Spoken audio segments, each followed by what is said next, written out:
Before we jump into today's topic, I want to have a little bit of an honest conversation with you. If you're struggling to find a new job, it's not because you need to change something on your resume or due to the fact that there's not as many positions available in your particular field. It's because no one has taught you how to confidently navigate today's job market. How you go about finding a job today is very different than how you got your previous job. I'm teaching a free workshop where I'm going to teach you my proven 3-step formula to confidently finding a new job. It's going to be on February 23rd at 9 a.m. Pacific time. So click the link in the show notes and grab a spot. Space is limited. Or you can go to lindsaylymancoaching.com/confidence and grab your spot. If you're ready to start feeling better and make finding a new job easier, come to this course. This is the only time I'm teaching it. And if you want to get access to the replay, you've got to make sure you're signed up for it. So again, go to lindsaylymancoaching.com/confidence or click the link in the show notes to learn how do you confidently find a job in today's job market. Hey, I'm Lindsay Lyman. I worked almost 12 years at Amazon and saw so many brilliant and successful overachievers burn themselves out and leave their jobs because they're so stressed and anxious. But guess what? Having a successful career does not have to be at the expense of your mental sanity and personal time. There's an easier way, and I can show you how. Let's do this. I remember when I was in middle school, I really just wanted to make some money. What for? I honestly don't even know. I mean, I was probably 7 or 8 at the time. What does a 7 or 8-year-old spend their money on? Like toys and candy. Who knows? But I really wanted to make some money. So I started asking my parents if there were some jobs around the house I could do in addition to my chores where they would be willing to pay me. And we found a few things, but that only got me so far. So then I thought, well, let's go ask the neighbors. And I would go and ask the neighbors. And some of them did and some of them didn't. But again, I'm 8. And some of the things they wanted me to do, I was like, yeah, I don't really want to do that. Or I wasn't very good at it. So I didn't get a lot of repeat business, I was too young to babysit. I was too young to go out and find a job. But then I realized one day our school lunches at the time were 90 cents. So most kids would bring $1 for hot lunch and they would get a dime back. Well, as an 8-year-old, a dime is annoying to keep track of and to not lose. So I very quickly realized there's a whole bunch of kids walking around here at lunch with a dime that they're annoyed with that I would like to have. So I just started asking people, can I have your dime? And some of them said no, but most of them said yes. And I started collecting dimes. Now, this was a non-traditional way for an 8-year-old to go about making some money, but I would make about $2 a day, which isn't bad for me just going around asking kids in the lunchroom, can I have your dime? This was something I really wanted, so I was willing to get creative and to find different ways to make it happen. As you're trying to find a job today, I think a similar concept applies. We've got to get creative and find some different ways to make it happen. About 5 or 6 years ago, I was still working at Amazon and my position was eliminated. I was laid off. And this was not during the recent layoffs where it was pretty common. This was very uncommon. I had been working on a team where they had recruited me to come to help bring some of the Amazon culture to this team. And through a reorg, leaders changed and shifted, and the new leader came and eliminated a handful of women's positions on the team. But that's another topic for another day. I just sold my house in Seattle and my family and I had moved. I was the sole provider for my family at the time. And I was freaking out because this had never happened to me and I didn't know what to do. At the same time, Amazon had implemented this process they called span of control, where essentially they're trying to make sure they don't have too many mid-level managers. So if you were a manager, you had to make sure you had a certain number of people reporting to you. Well, through this span of control process, they eliminated a handful of positions as well. So traditionally at Amazon, the previous 6 years I had been there, when you were ready to rotate teams, you would have a coffee chat and meet with people and go through like a modified interview process and you would be able to get a job. At the time, I had been with Amazon for like 6 or 7 years, where the average employee lasts under 2. So I was usually able to find a new position pretty easily. I could kind of pick what I wanted and have some specific requests. And because of my performance, because of my tenure, I was able to find a job pretty easily. But during this particular time, those things weren't working. People didn't care how long I had been with the company. I couldn't even get people to take an informal coffee chat with me because there were so many internal people at the time looking for other jobs. People were not even entertaining coffee chats. It was just too much. I was applying for jobs and not hearing anything back. I was trying to utilize my network and see if my friends knew of other things, but nothing was working. And I started to feel really desperate. And when I was feeling desperate, I like doubled down on doing those quote unquote right things, where I was like following up with people to the point that it was annoying, and no way were they going to hire me because I was bugging them. I was the like, pick me girl, I can do anything. Like, I was getting desperate, which also isn't very attractive to someone because they can pick up on that desperation and they're like, no, you just want a job. You don't actually want this job. You're going to be a problem that I'm going to have to manage. I even started looking at other options of like, well, do we sell the house we just bought and move in with family? Like, I was feeling very desperate and worried that I was not going to be able to find another job and provide for my family. But then I got some coaching, and the thought that really helped kind of kick me out of that like desperate panic feeling was knowing I just needed one job. And at the time, there were thousands of jobs available internally at Amazon. And I knew that I could find just one. And thinking of it that way felt a lot less intense. So as I felt easier and better, I started to change what I was doing to try to find a job. As I started to feel better, I started to think, okay, if I already had this job, what would I be doing? And I went and I did some of those things for people ahead of time, not even having the job. I started pitching myself differently. I started adding value ahead of time. I started looking for the one job I wanted, not at all the parts of it that were so hard and challenging.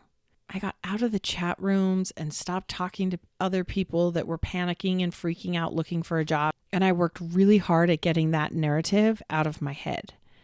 And I stopped talking to other people about how hard it was. And I started talking about what I was looking for and the one next thing I was going to try.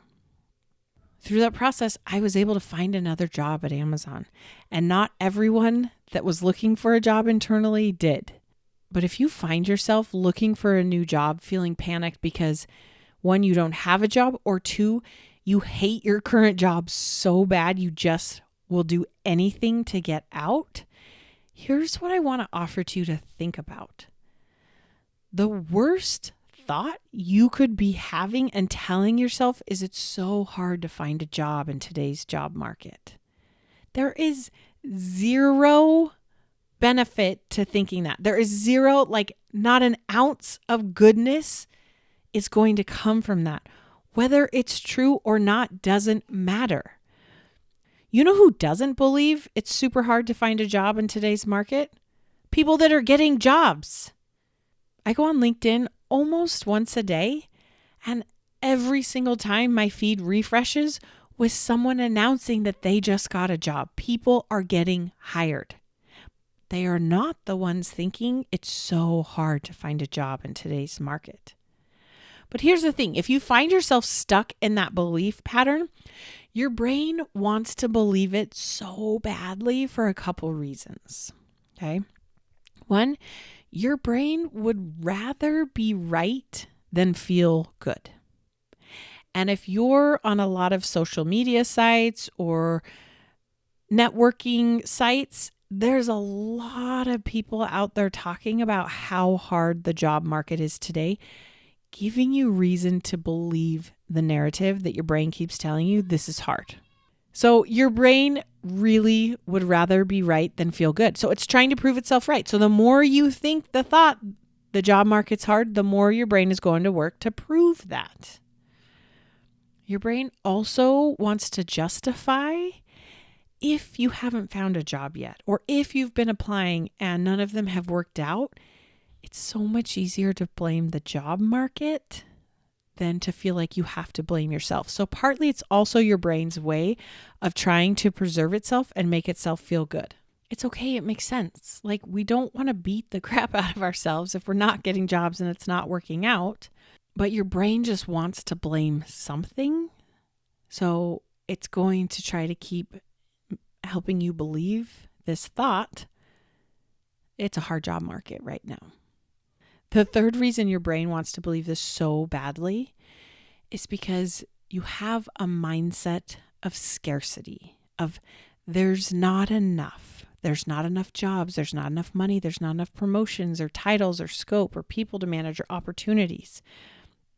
And when your brain believes there's not enough, again, it's trying to be right and trying to preserve you and your self-judgment, and it wants to blame the things outside of you, and it wants to keep showing you how there's not enough. But thinking of it this way feels terrible, and it's very stressful and makes you panic and have a lot of stress and pressure. It makes it rushed and in a hurry.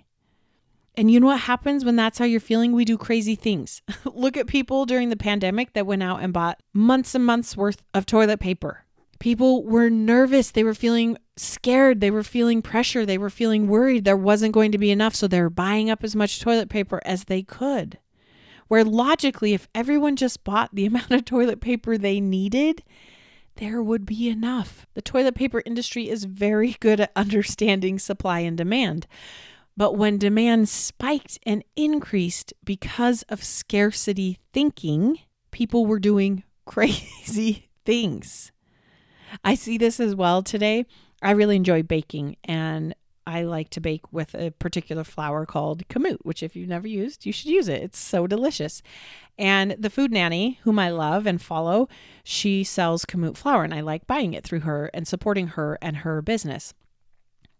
Due to lots of reasons, they've been having some supply challenges. And so Fridays they do a restock, and this stuff sells out so fast because, again, there's this scarcity mindset of, if I don't get this and buy as much as I possibly can, I'm going to run out of this and it's not going to be enough. So I have to buy as much as I need. This is your brain in a scarcity mindset. It doesn't feel good. It doesn't feel safe. It doesn't feel open. It doesn't feel calm. And when that's how we feel, we do extreme things that don't necessarily align with the kind of person we want to be long term. So how do you know you're in the scarcity mindset? Usually it shows up by having a lack of motivation and being truly convinced nothing is going to work. It's kind of this doom or gloom and hopelessness that's looming over you as you're pretending to go out and try to find a new job.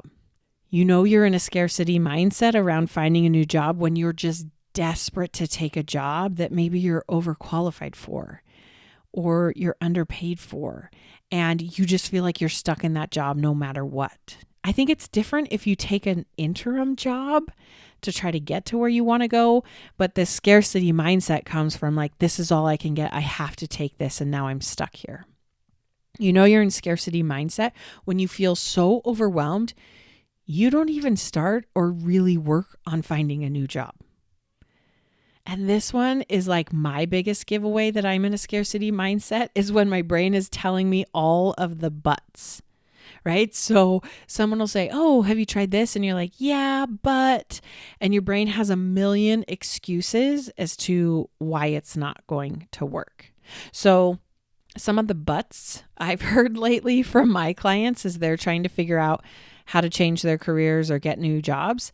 It's things like, yeah, but I'm too old to be making this switch now. They're not going to want to hire me knowing I'm close to retirement, or I don't have enough experience. Or one of my clients was worried because they were pregnant and they were worried they weren't going to get hired because of that. Some of the buts are like, yeah, but it doesn't pay enough, or, but I don't want to take a step down, right? Do you see how your brain offers you all these like but excuses as to why this thing someone else is offering you might be an option won't work, because your brain is in scarcity. It's an all or nothing mode. But here's the reality.